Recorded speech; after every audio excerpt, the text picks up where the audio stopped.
AITA for refusing to pay for electricity because my neighbor and landlord connected to my meter. So, this all started a couple of weeks ago when I got my electricity bill and nearly choked on my coffee. It was ridiculously high.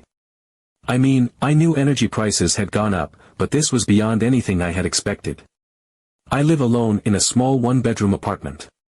I work long hours, so I am barely home, and when I am, I only use my laptop, a couple of lamps, and a space heater in the winter. I do not even cook that much. But somehow, my bill was higher than my friend Matt's, who owns a 4-bedroom house, has 3 kids who practically live in front of the TV, and runs his washing machine and dishwasher every other day. At first, I assumed there had to be some kind of mistake. Maybe a meter misread, a clerical error, something. So I called the electric company, expecting them to tell me they had overcharged me and would issue a correction. Instead, they pulled up my account and said the readings were accurate. They even had a technician check remotely, confirming that my apartment was indeed pulling a ridiculous amount of power. I argued with them, asking how that could be possible, but as far as they were concerned, everything was in order. Frustrated, I decided to do some investigating on my own. I shut off every single appliance in my apartment, unplugged everything from the walls, even turned off the breaker. Then, I went down to check the meter. It was still spinning. Fast. I am talking, I run a small factory out of my living room fast. At that moment, I knew something was very wrong. There was no way my apartment was drawing that much power when everything was shut off. I needed a second opinion, so I called my friend who is an electrician. He came over the next evening, and we went through everything together. He confirmed that, yes, my meter was running way faster than it should be. Then, he started looking around to see where the power was going. That is when we found it. A second connection. A line running out of my breaker box, leading through the wall and into my neighbor's apartment. I could not believe it. My neighbor had somehow connected his place to my meter and had been stealing power from me. And judging by the amount, it was not a small amount either. This was not just a lamp and a phone charger, this was major usage. Possibly his entire apartment. I confronted him that night. I knocked on his door, and the second he opened it, I could tell he knew why I was there. I told him what I had found, and his reaction was pure, calculated shock. Oh, I had no idea. That must be some kind of mistake. He even had the nerve to act like he was just as confused as I was. I was not buying it. There was no way this was accidental. Someone had physically run a connection from his unit to mine. This was not something that just happened randomly. I told him he needed to fix it immediately, or I was reporting him. That was when I started thinking about how this was even possible in the first place. This was not just some extension cord situation. This had to have been done by someone with at least some knowledge of electrical wiring. And why had I never noticed this before? Had this been going on since I moved in? Was I paying for his electricity for months, maybe even years? I decided to take it up with my landlord. His name is Gary, and he is exactly the kind of landlord you are probably picturing right now. Older guy, always acting like he is too busy to deal with problems, but somehow always around when rent is due. I went to his office the next morning and explained the situation. I told him what the electrician had found, how my neighbor was literally stealing my power, and how I wanted something done about it immediately. Gary put on his best, concerned landlord face and said, "Wow, that is really strange. I had no idea. I will look into it." But something about the way he said it felt off. Then, not even a day later, he started pressuring me to just let it go. Maybe you and your neighbor can work something out. No need to make a big deal out of it. You know, these things happen. I could not believe what I was hearing. My own landlord was trying to sweep this under the rug.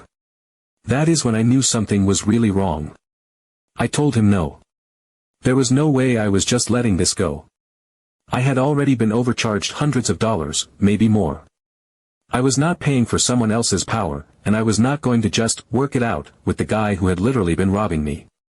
I reported it to the electric company immediately.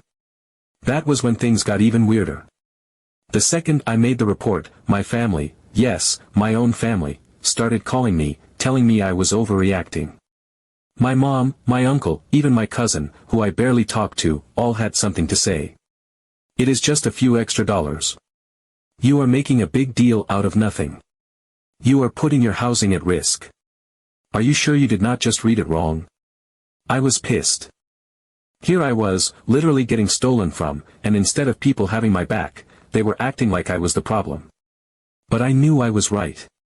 And I was not backing down. Then came the first real twist. The electric company sent someone out to check the connections and verify my report. They confirmed that, yes, my neighbor had tapped into my meter. They disconnected him immediately, but while they were there, they noticed something else. There was still another connection that was not mine. Now I was confused. My apartment only had one neighboring unit, and we had already found that one connection. The place on the other side of me was empty. No one had lived there for months. The electrician followed the line. It ran out of the building and across the street. Update 1. The electrician followed the line. It ran out of the building and across the street. I stood there, staring at that cable, my mind struggling to keep up with what my eyes were seeing. The cold evening air felt sharper against my skin as the weight of this new discovery settled in. Across the street? That didn't make any sense. I went over the possibilities in my head, each one more ridiculous than the last. Maybe it was an old, forgotten line. Maybe the previous tenants had something installed years ago. Maybe. No.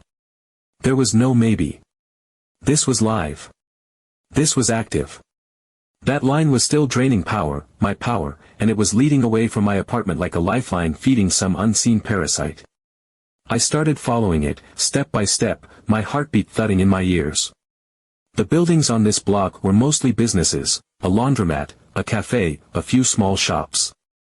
None of them should have had any reason to be siphoning electricity from a random apartment across the street. And yet, the line kept going, running from my building, across the street, and straight into a house. Not just any house. My landlord's house. I stopped dead in my tracks. The realization hit like a freight train. For a long moment, I just stood there, staring, unable to fully process what I was seeing. A sick, crawling feeling spread through my stomach. It felt like a bad dream, like some twisted joke the universe had decided to play on me. Gary. The same landlord who had brushed me off. The same guy who had tried to convince me that this wasn't a big deal.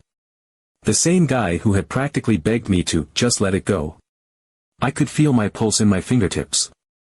The slow burn of pure, unfiltered rage started deep in my chest and worked its way outward, filling every part of me. This wasn't just some lazy oversight. This wasn't some accident.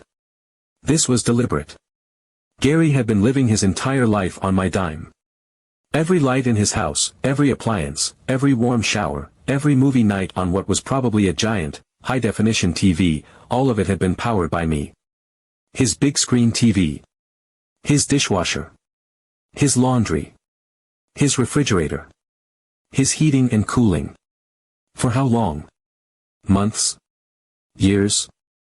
I thought back to every time I had turned my heat down to save a little on my bill, every time I had unplugged something I wasn't using, every time I had shivered under a blanket in the winter because I didn't want to waste energy.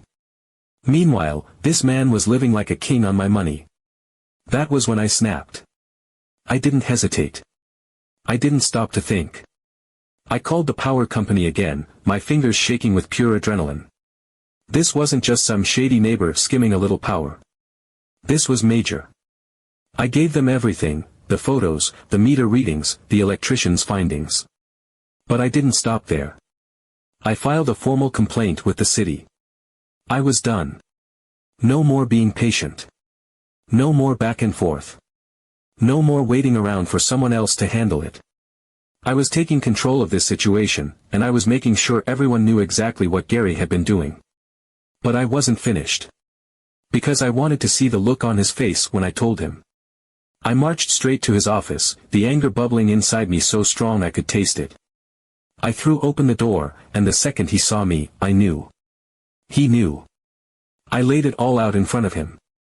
I told him exactly what I had found, how the electric company knew, how the city would know soon enough.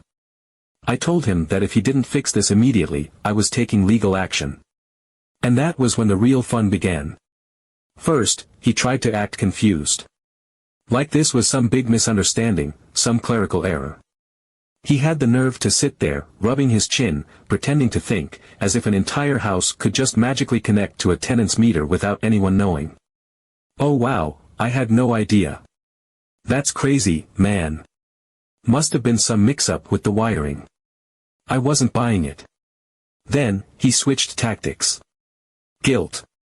He leaned back in his chair, shook his head like he was the real victim here. Look, man, times are tough. I'm just trying to get by, same as you. You don't understand how hard it is to keep a place like this running. I wanted to laugh. I wanted to throw something. I understood perfectly. I understood that I had been getting robbed for who knows how long.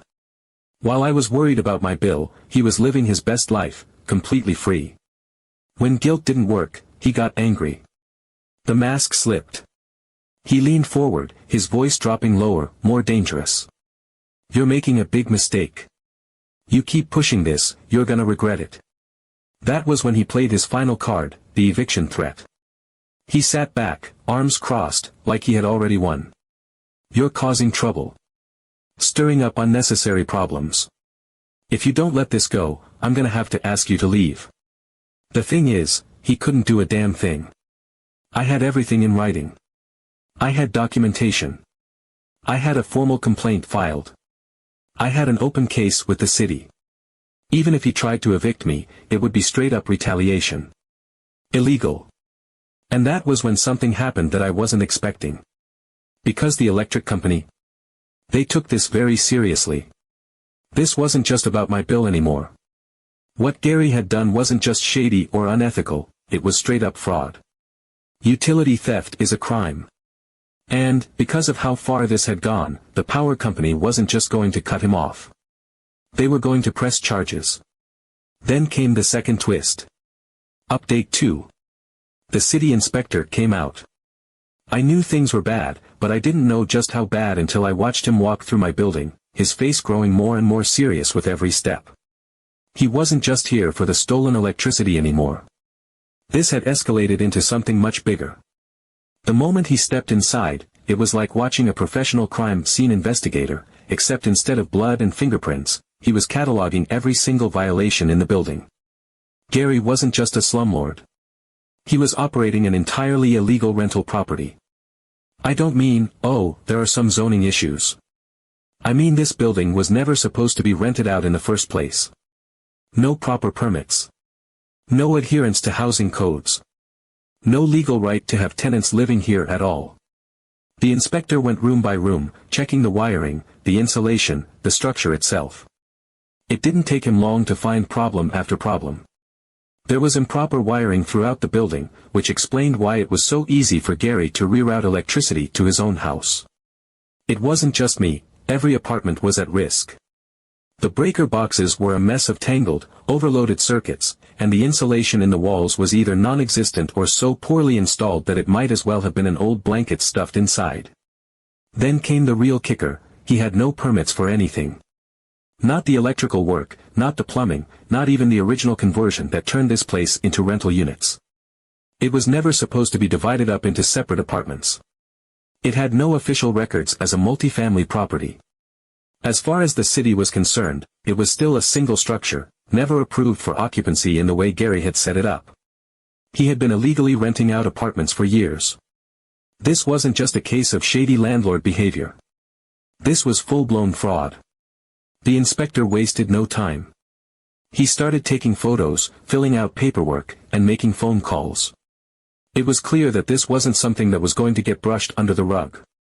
The city wasn't just annoyed, they were pissed.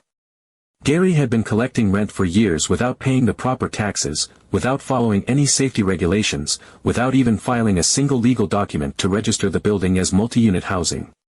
He had effectively been running an underground rental business while avoiding every possible law designed to protect tenants. The fines started stacking up immediately. They weren't small, either. The city hit him with violations so severe that even my insanely high electric bill looked like pocket change in comparison. First, there were the immediate code violations. The lack of permits. The dangerous wiring. The uninsulated walls. Then there were fire hazards. If a fire had broken out, it would have spread instantly because the walls weren't properly constructed between units. There were no fire barriers, no smoke detectors in some apartments, and the emergency exits were either blocked or completely non-existent. Then came the legal side.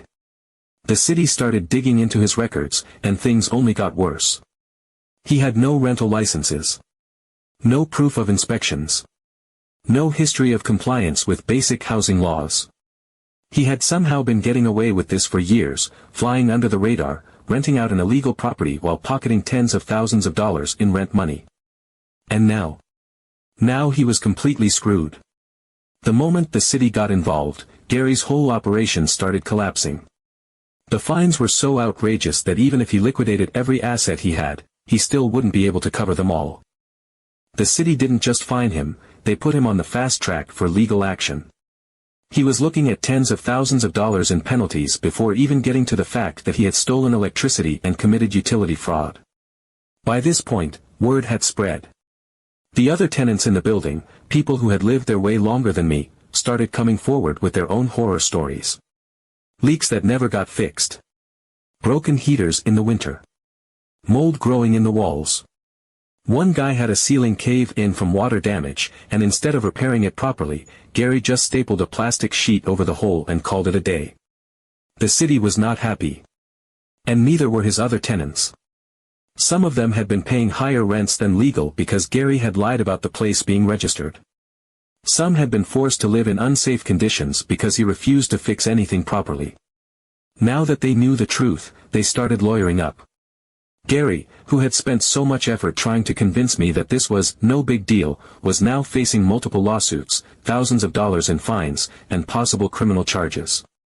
At this point, my family had gone from calling me an overreacting to being completely silent. Funny how that works. Update 3. Gary got arrested. By the time the city had finished peeling back the layers of his scam, it was like watching someone tug on a loose thread and unravel an entire tapestry of fraud, negligence, and straight-up crime. Every time they uncovered one thing, it led to another, a tangled mess of illegal activity that he had been carefully burying for years.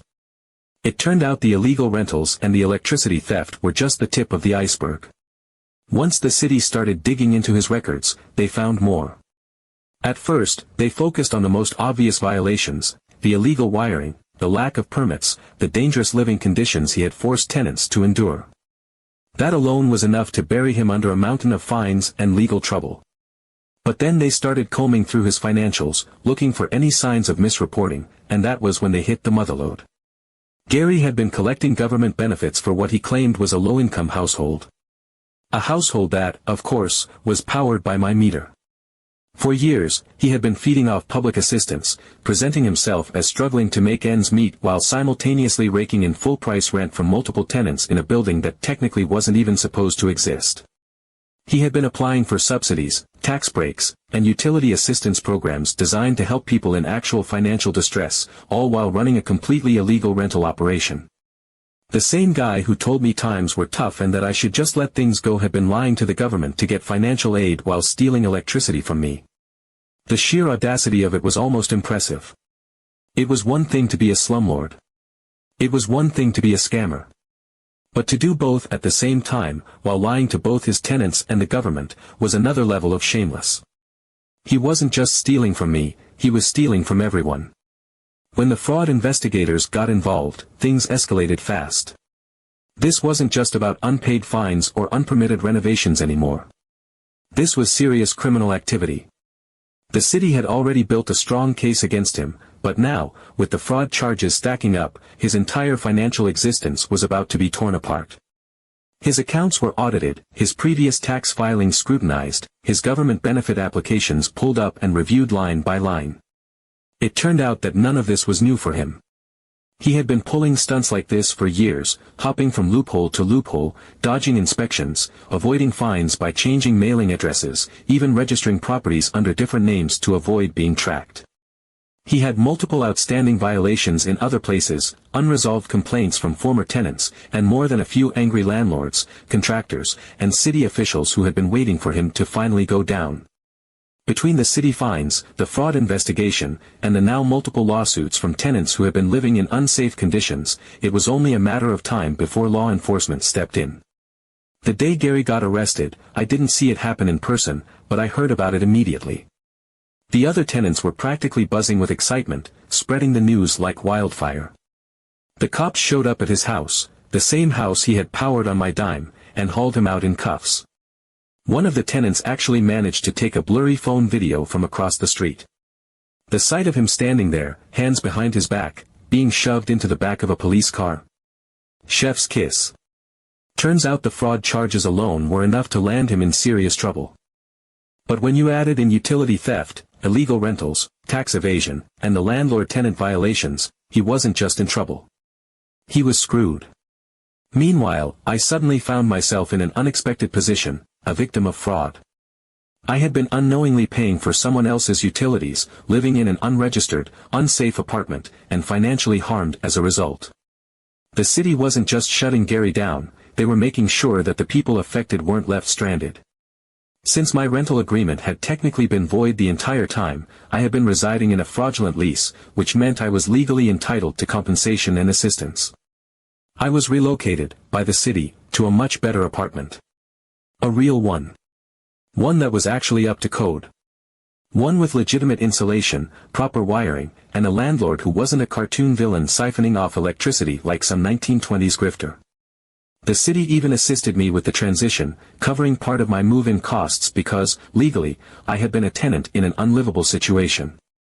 I went from fighting to get my electricity bill fixed to a complete upgrade in my living situation. And my old building? Shut down. Completely. The tenants who had lived there for years were either relocated or given financial assistance to find another place. Some of them even started legal proceedings against Gary, because it turned out I wasn't the only one he had been screwing over.